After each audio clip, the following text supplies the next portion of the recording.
السلام علیکم ورحمۃ اللہ وبرکاتہ۔ الحمد للہ رب العالمین والصلاة والسلام علی سید المرسلین، اما بعد فاعوذ باللہ من الشیطان الرجیم، بسم اللہ الرحمن الرحیم۔ ان الدین عند اللہ الاسلام، صدق اللہ العظیم۔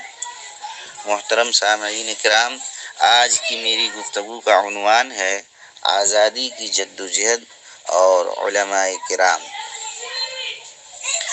ایک ہنگامہ محشر ہو تو اس کو بھولوں، سینکڑوں باتوں کا رہ رہ کے خیال آتا ہے۔ میرے محترم، آپ کو ملک کے حالات کا علم بخوبی ہے۔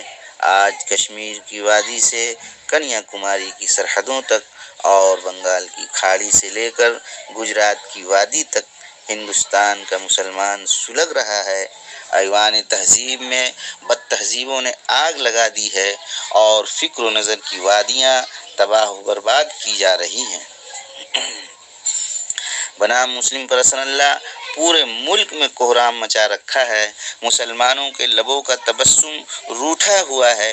مسلم کا دل حسرت و ارمان کا مزار بنا ہوا ہے۔ ملک کا قانون بیکار اور عدلیہ ناکاری ہو گئی ہے۔ جنہیں شوق کے کھیلیں وطن کی عصمت سے، انہی کا دعویٰ ہے کہ ہندوستان ہمارا ہے۔ محترم، آج 14 اگست ہے، کل 15 اگست آنے والا ہے۔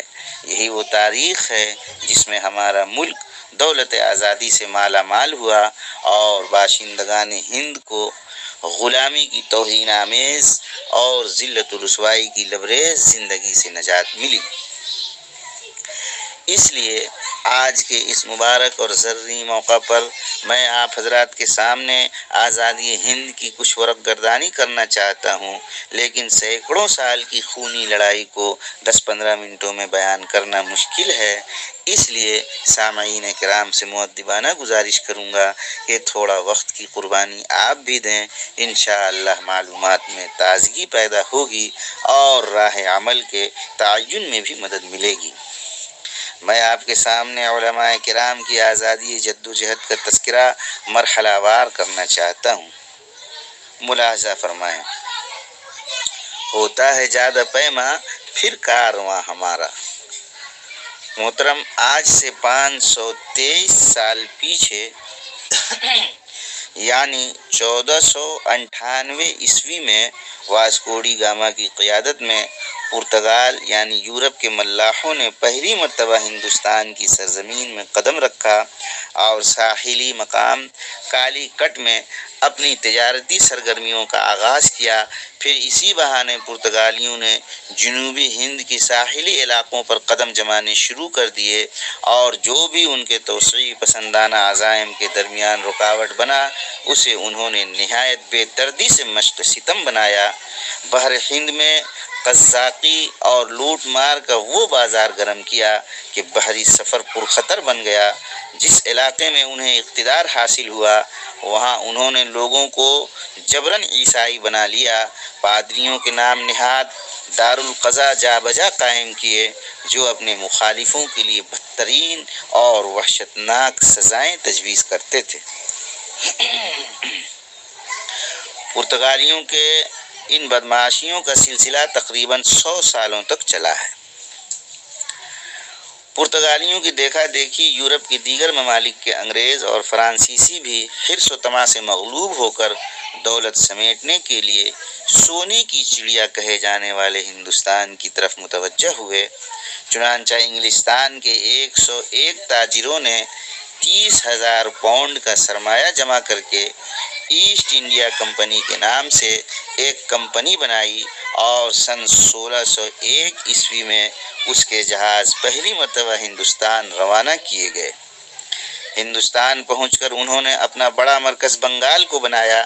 یہیں سے ہندوستان میں انگریزوں کی آمد شروع ہوئی اور تجارت کی آڑ میں وہ اپنی فوجی طاقت بھی رفتہ رفتہ ہندوستان منتقل کرتے رہے۔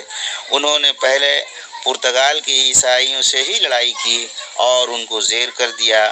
پھر انہوں نے دیکھا کہ ہندوستان کے دیسی نواب لوگ اور راجا آپس میں لڑنے جھگڑنے میں لگے ہیں، اس لیے ایسٹ انڈیا کمپنی نے اس کا فائدہ اٹھایا اور راجہ مہاراجہ کو آپس میں لڑا لڑا کر کمزور کر دیا۔ اسی دوران یہ لوگ شاہان مغلیہ کے دربار میں بھی جا پہنچے اور اپنے کو محض تاجر ظاہر کر کے بادشاہ سے پروانہ امن حاصل کیا اور رفتہ رفتہ اپنے پاؤں مضبوط کرتے رہے۔ لیکن سلطان اورنگزیب عالمگیر رحمۃ اللہ علیہ کی وفات یعنی سن 1707 عیسوی تک مغلیہ حکومت مضبوط ہونے کی وجہ سے انگریزوں کو 1601 عیسوی میں ہندوستان کے اندر داخلہ کے 100 سال یا سوا 100 سالوں تک باقاعدہ کوئی کامیابی نہیں مل سکی۔ ہاں، اورنگزیب رحمۃ اللہ علیہ کی وفات کے بعد جب دہلی کا مرکز کمزور پڑ گیا اور صوبہ جات میں طوائف الملوکی کا دور شروع ہوا تو اب ایسٹ انڈیا کمپنی نے اپنے بالوں پر نکالنے شروع کر دیے، جس کا پہلا افسوسناک سانحہ سن 1757 عیسوی میں پلاسی کے میدان میں رونما ہوا۔ میرے محترم، ہندوستان کی آزادی اور برطانوی سامراج کے خلاف مسلمانان ہند کی کوشش اور جدوجہد کے سلسلے میں سب سے پہلے جنگ پلاسی اور نواب سراج الدولہ کا نام قابل ذکر ہے، جو سن 1700 عیسوی سے سن 1756 عیسوی تک انگریزوں کے خلاف لڑتے رہے۔ جنگ پلاسی میں میر جعفر کی غداری کی وجہ سے نواب سراج الدولہ کو شکست ہوئی اور انگریزوں کو بنگال میں قدم جمانے کا موقع ملا، اور اس طرح بنگال میں ایسٹ انڈیا کمپنی کی عملی حکومت کا راستہ صاف ہو گیا۔ اس دور میں کمپنی کے انگریز افسروں نے بنگال کی ہنرمند آبادی پر جو مظالم ڈھائے ہیں اور جس طرح انہیں لوٹا کھسوٹا گیا ہے، وہ ہندوستان کی تاریخ کا سیاہ ترین باب ہے۔ پھر بتدریج ایسٹ انڈیا کمپنی کی حکومت کا دائرہ بڑھتا رہا۔ اکثر امرا اور نواب اپنی آپسی چپقلش کی بنا پر ایسٹ انڈیا کمپنی سے مصالحت پر مجبور ہو گئے۔ نیز سن 1764 عیسوی میں بکسر کے میدان میں میر قاسم اور اودھ کے نواب کو انگریزوں نے شکست دے کر الہ آباد پر قبضہ کر لیا، اور آخر میں صرف ایک بہادر اور نڈر جنرل حضرت سلطان ٹیپو شہید رحمۃ اللہ علیہ میسور میں رہ گئے تھے، مگر وہ بھی جب سن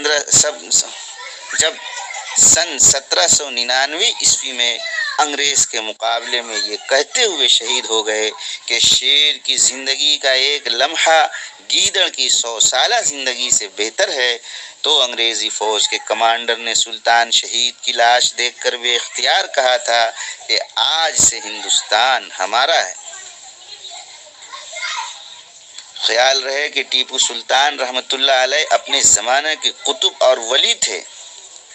بالغ ہونے کے بعد سے کبھی نماز قضا نہیں ہوئی تھی۔ آپ بڑے تہجد گزار تھے۔ حضرت ٹیپو سلطان رحمۃ اللہ علیہ کا ایک نادر کارنامہ یہ بھی ہے کہ انہوں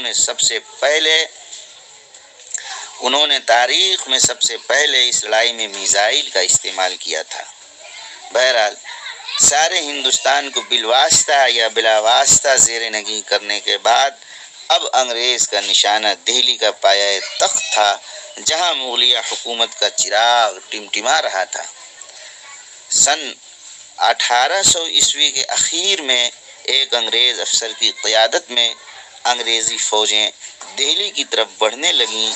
مغلیہ اقتدار کی محافظ مرہٹہ فوجیں انگریزوں کی طاقت کے سامنے نہ ٹھہر سکیں، اور سن 1803 عیسوی میں انگریز فاتحانہ دہلی میں داخل ہوئے اور مجبور و مقہور بادشاہ شاہ عالم سے جبراً و قہراً معاہدہ لکھوایا کہ خلق خدا کی، ملک بادشاہ سلامت کا، اور حکم کمپنی بہادر کا۔ اس کے بعد یہ بات زبان زد ہو گئی کہ حکومت شاہ عالم از دہلی تا پالم۔ میرے محترم، اس اعلان کے بعد امام حریت شاہ عبدالعزیز ابن شاہ ولی اللہ محدث دہلوی رحمۃ اللہ علیہ نے سن 1808 میں سب سے پہلے انگریزوں کے خلاف جہاد کا فتویٰ دیا اور فرمایا کہ آج ہمارا ملک غلام ہو گیا ہے اور غلامی کو مٹانا نیز حصول آزادی کے لیے جدوجہد کرنا ہمارا فریضہ ہے۔ میرے محترم، حضرت شاہ عبدالعزیز رحمۃ اللہ علیہ کا یہی فتویٰ ہندوستان کی جدوجہد آزادی کا نقطۂ آغاز ہے۔ یہ وہ زمانہ تھا کہ شاہ عبدالعزیز رحمۃ اللہ علیہ کے مقابلے میں دور دور تک کسی دوسرے مذہب کا کوئی شخص ایسا موجود نہیں تھا جو انگریزوں کی تخلیہ کی یا انگریزوں کو اس ملک سے نکالنے کی بات سوچ بھی سکتا ہو۔ ہاں، مسند الہند حضرت شاہ ولی اللہ محدث دہلوی رحمۃ اللہ علیہ نے انگریزوں کے قابض ہونے سے پہلے ہی سن 1731 عیسوی میں اپنی فراست اور اپنی دور اندیشی سے اس وقت کے امراء اور حکام کی توجہ اس کی طرف مبذول کیا تھا کہ وہ اپنے حالات کو سنواریں اور اپنی طاقت کو بحال کریں، عیش و عشرت کو خیر آباد کہیں اور مرد میدان بنیں، ورنہ وہ دن دور نہیں ہوگا کہ اہل وطن کا گلا گھونٹ دیا جائے گا اور وہ بے بسی کے عالم میں آہ بھی نہ کر سکیں گے۔ حضرت شاہ ولی اللہ محدث دہلوی رحمۃ اللہ علیہ نے اپنے ان کلمات کے ذریعہ ان کو انگریز سے ہوشیار رہنے کا اشارہ کیا تھا، لیکن اس وقت کے راجا اور نواب آپسی دشمنی اور عیش کوشی سے باز نہ آئے۔ نتیجہ یہی ہوا کہ انگریزوں کا دائرہ اثر کشادہ ہوتا چلا گیا۔ بہرحال چونکہ ملک مسلمانوں سے چھینا گیا تھا، اس لیے انگریزوں سے مقابلہ مسلمانوں کو ہی کرنا تھا۔ اس لیے مسلمانوں کے سرپرست، مسلمانوں کے رہبر شاہ عبدالعزیز رحمۃ اللہ علیہ نے اعلان فرما دیا کہ ملک اب دارالحرب ہو گیا ہے، یعنی اس ملک میں انگریز طاقت سے مقابلہ کرنا ہر مسلمان پر فرض عین ہے۔ لہٰذا انہی کے خلیفہ اور انہی کے تربیت یافتہ حضرت سید احمد شہید رائے بریلی رحمۃ اللہ علیہ نے انہی کے مشورے اور حکم کے نتیجے میں جہاد کی عظیم تحریک شروع کی۔ گویا کہ شاہ ولی اللہ محدث دہلوی اور شاہ عبدالعزیز محدث دہلوی رحمہم اللہ جہاد حریت کے داعی اور سید احمد شہید اس کے بانی ہوئے۔ میرے محترم، جب صوبوں کے حکمراں گرتے اور شکست کھاتے چلے گئے تو سید صاحب کی غیرت کو جوش آیا اور انہوں نے محسوس کیا کہ جب وقت کے حکمراں لڑ نہیں پا رہے ہیں تو اب مدرسوں کے مولویوں کو کھڑا ہونا چاہیے اور خانقاہ کے صوفیوں کو اٹھ جانا چاہیے، اور جو لوگ تسبیح و سجادہ سے تعلق رکھنے والے ہیں اب ان کو چاہیے کہ میدان جہاد گرم کریں اور اپنا خون بہا کر اس ملک کو سینچیں۔ سید صاحب رحمۃ اللہ علیہ نے پہلے دعوت و تبلیغ کی تحریک چلائی۔ جب دعوت و تبلیغ کے نتیجے میں ملک کے اندر راہیں ہموار ہوئیں، مسلمان تحریک سے وابستہ ہوئے، ذہن ان کے آمادہ ہوئے، شعور ان کا بیدار ہوا، تب جہاد کی تحریک شروع کی گئی۔ اسی درمیان حضرت نے 800 افراد کے ساتھ حجاز مقدس کا سفر فرمایا۔ 13.5 مہینہ کے بعد زیادہ تر اپنا قیمتی وقت مکہ مکرمہ میں گزار کر 29 اپریل سن 1824 عیسوی کو آپ اپنے وطن عزیز رائے بریلی واپس ہوئے۔ تو اس سفر مبارک کے بعد بڑی شدت کے ساتھ آپ کے متعلق یہ پروپیگنڈا کیا جاتا رہا ہے کہ سید احمد شہید اور ان کے رفقا سفر حج کے بعد محمد ابن عبد الوہاب کے نظریات سے متفق بلکہ ان کے مبلغ بن گئے تھے، اور وہ ہندوستان میں بھی عام مسلمانوں کی رائے کے خلاف انہی نظریات کی تبلیغ کرنا چاہتے تھے۔ یہ سراسر جھوٹا الزام ہے، اور انگریز نے سید صاحب کی تحریک کو بے اثر کرنے کے لیے ایک باقاعدہ منصوبہ کے تحت اس الزام کی اتنی تشہیر کی کہ آج بھی بہت سے ذہنوں میں یہی بات راسخ ہے۔ حتیٰ کہ شکست خوردہ سرداروں نے انگریزوں اور سکھوں کے اشارہ پر سید صاحب کی تحریک کو وہابی تحریک کا نام دے کر بدنام کرنا شروع کر دیا، اور چونکہ اس وقت وہابی تحریک کی تشدد آمیزی کی بنا پر مسلمانوں میں اس کے خلاف شدید نفرت کے جذبات پائے جاتے تھے، اس لیے وہابیت کے پروپیگنڈے سے سرحدی پٹھانوں میں سید صاحب اور ان کے عمال کے خلاف سخت غصہ کا ماحول پیدا ہو گیا، اور سید صاحب کو بہت زیادہ نقصان اٹھانا پڑا۔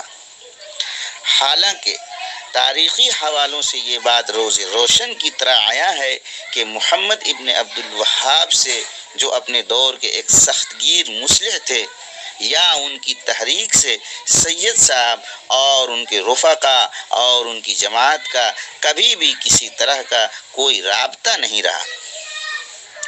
محمد ابن عبد الوہاب اور ان کے حامی نجدی امراء کی حکومت سن 1747 عیسوی سے سن 1818 عیسوی تک رہی۔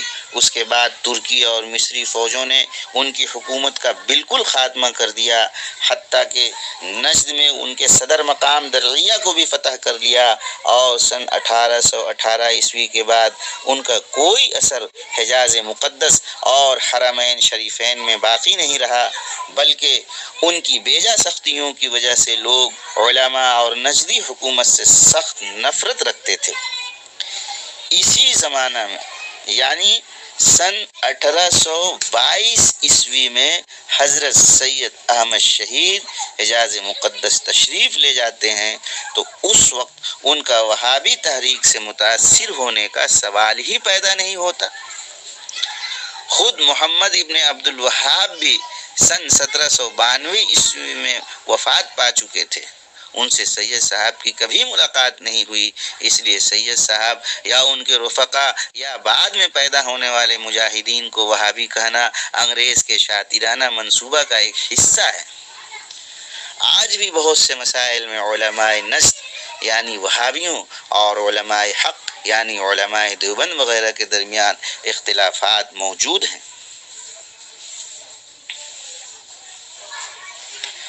چنانچہ بذریعہ اسلحہ اس ملک کو آزاد کرانے کے لیے جو علماء کرام کا پہلا اور اہم دور رہا، اس کی قیادت سید احمد شہید رحمۃ اللہ علیہ نے کی ہے۔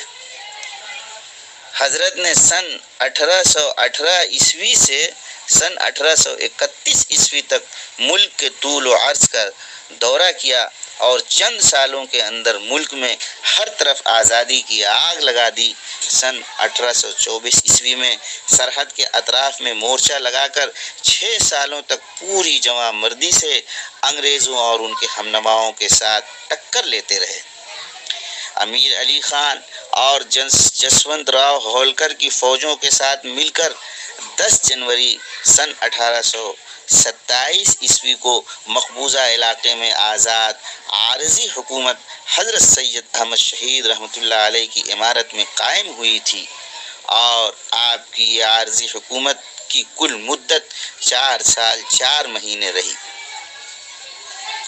7 مئی سن 1831 عیسوی کو بالا کوٹ کے مارکہ کارزار میں مولانا سید احمد شہید اور مولانا اسماعیل شہید دہلوی رحمہم اللہ نے سکھوں سے مقابلہ کرتے ہوئے شہادت کا درجہ بلند حاصل کیا۔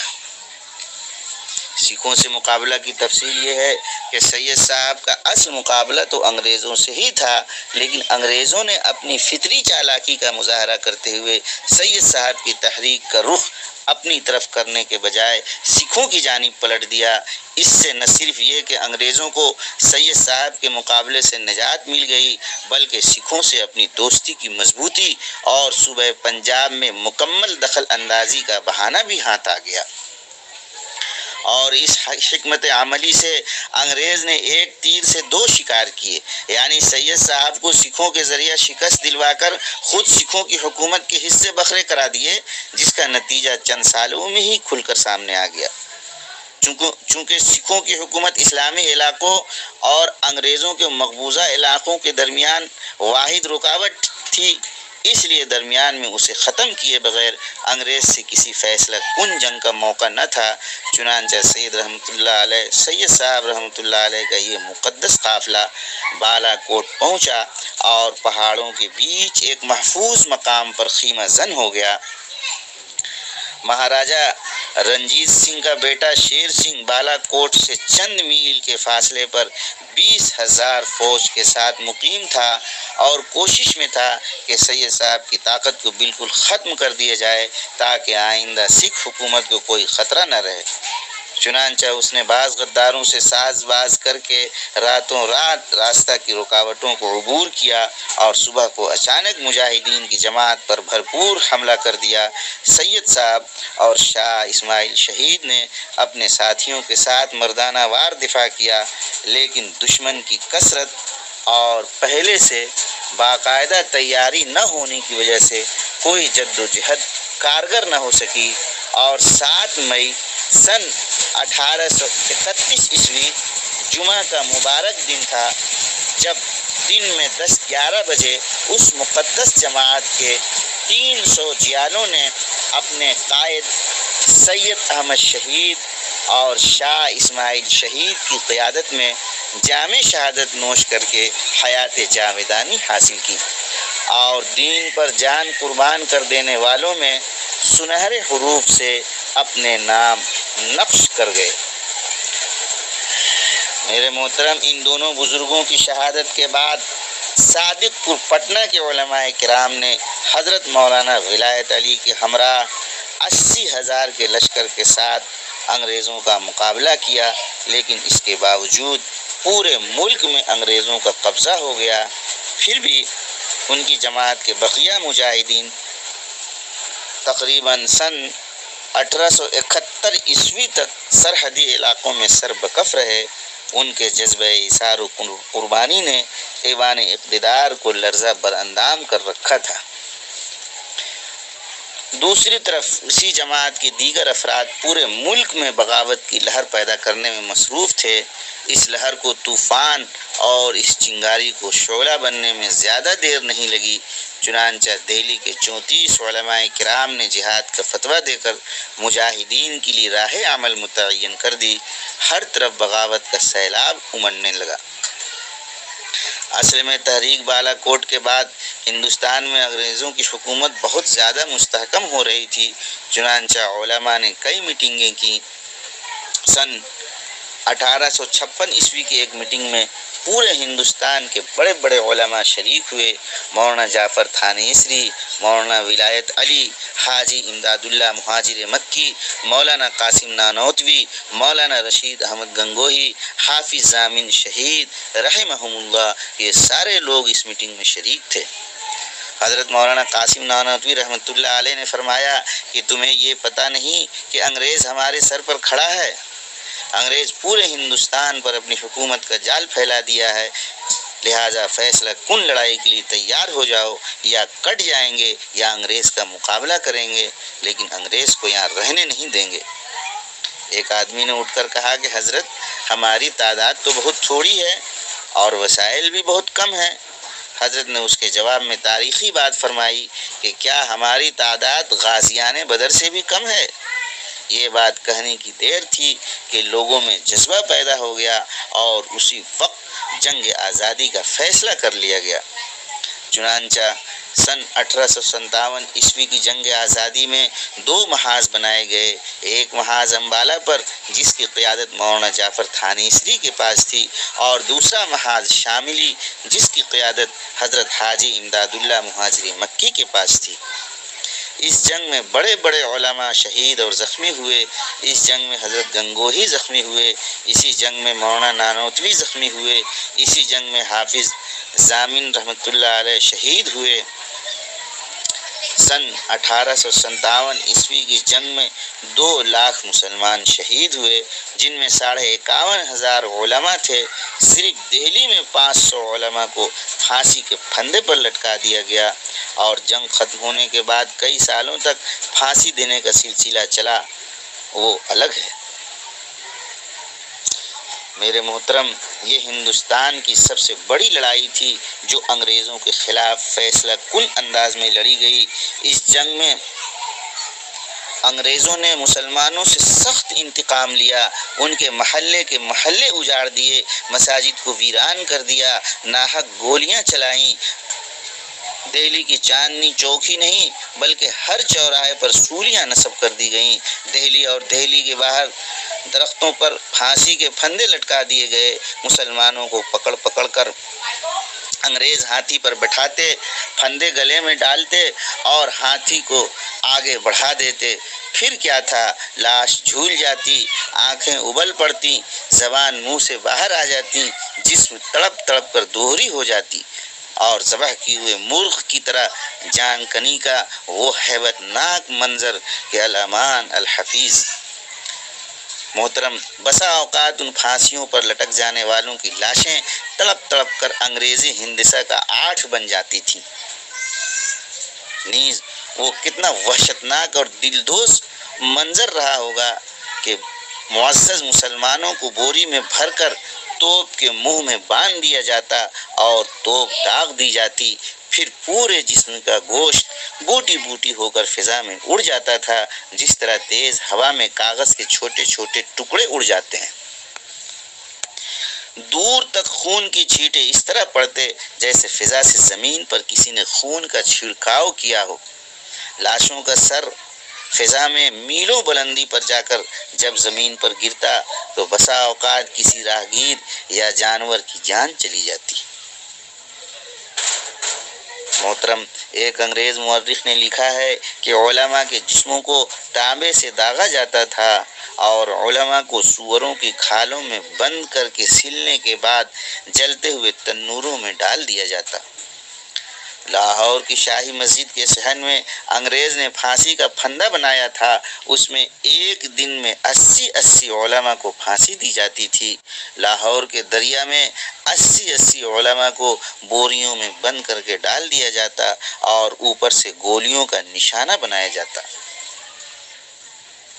اس انگریز مورخ کا کہنا ہے کہ ایک دن جب میں دلی کے اپنے خیمہ میں گیا تو کیا دیکھتا ہوں کہ آگ کے انگارے دہک رہے ہیں اور 40 علماء کو کپڑے اتار کر ان انگاروں پر ڈال دیا گیا ہے۔ میرے دیکھتے دیکھتے 40 اور علماء کو بلایا گیا، میرے سامنے ان کے کپڑے اتارے گئے۔ انگریز نے کہا، مولویوں، جس طرح ان 40 کو پکایا گیا ہے اسی طرح تمہیں بھی پکا دیا جائے گا۔ تم صرف ایک آدمی یہ کہہ دو کہ سن 1857 عیسوی کی جنگ آزادی میں ہم شریک نہیں تھے، ابھی چھوڑ دیتے ہیں۔ اس انگریز مورخ کا کہنا ہے کہ مجھے پیدا کرنے والے کی قسم کوئی عالم ان میں ایسا نہیں تھا، سارے کے سارے آگ میں پک گئے، مگر انگریز کے سامنے کسی نے بھی گردن نہیں جھکائی۔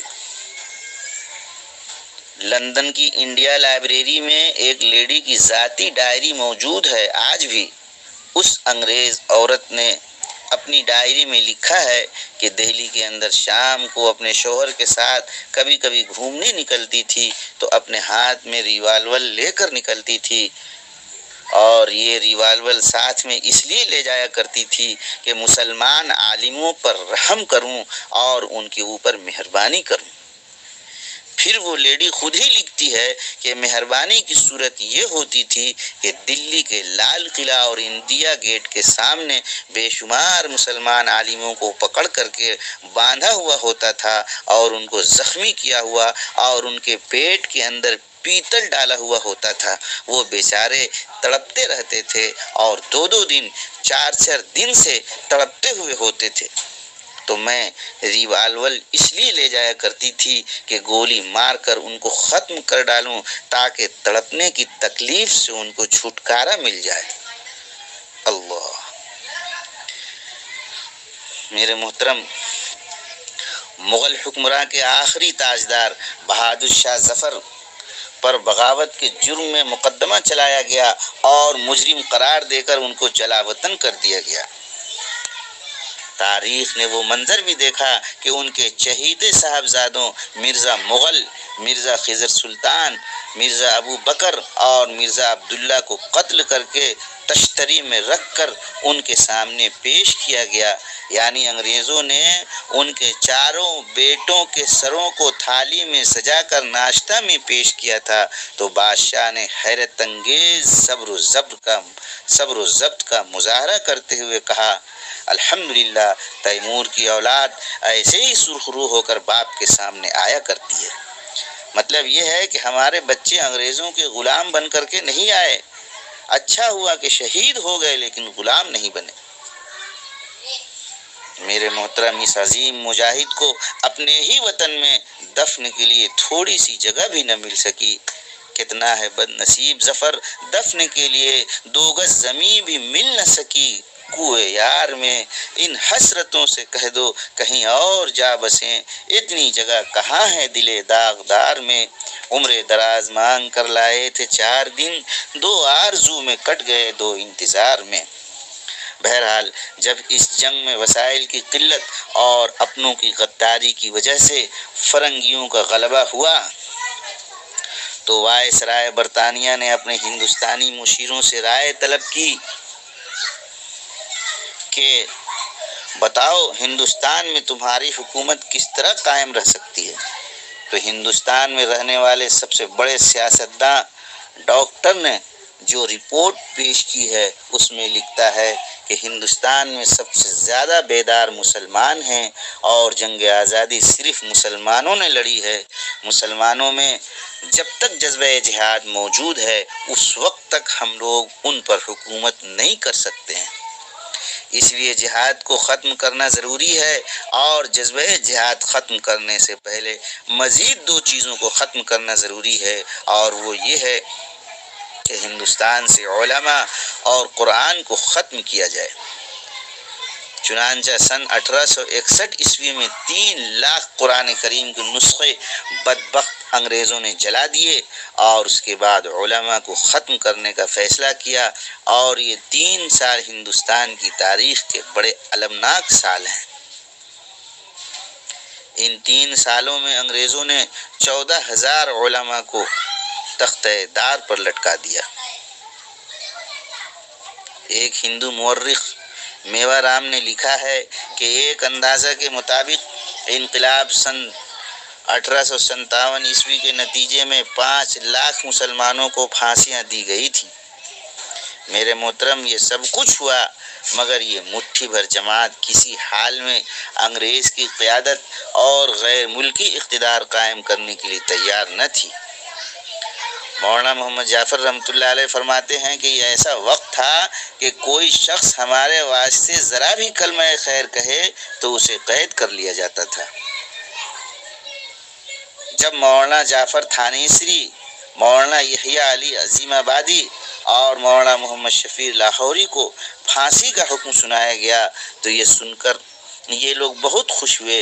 انہیں خوش ہوتا دیکھ کر پولیس کپتان ان لوگوں کے پاس آ کر کہنے لگا کہ پھانسی کا حکم ہوا ہے، تم لوگوں کو رونا چاہیے، آخر تم لوگ اتنا خوش کیوں ہو رہے ہو؟ انہوں نے جواب دیا کہ شہادت ہمارے لیے بہت بڑی نعمت ہے۔ بے شک شہادت ہے مطلوب مقصود مومن، نہ مال غنیمت نہ کشور کشائی۔ جب انگریزوں نے ان کے اس خوشی کو دیکھا تو ان لوگوں کے موت کی سزا کو کالا پانی عمر قید میں تبدیل کر دیا۔ یہ سن کر مولانا تھانیسری رحمۃ اللہ علیہ کے زبان سے نکلا کہ مستحق دار کو حکم نظر بندی ملا، کیا کہوں کیسے رہائی ہوتے ہوتے رہ گئی۔ میرے محترم، گفتگو لمبی ہوتی جا رہی ہے، اس لیے اپنی گفتگو کی اگلی کڑی تحریک ریشمی رومال نیز سن 47 میں علماء کا خصوصی کردار وغیرہ دوسری وولیم میں ملاحظہ کروں گا۔ جزاکم اللہ خیرہ، وآخر دعوانا الحمدللہ۔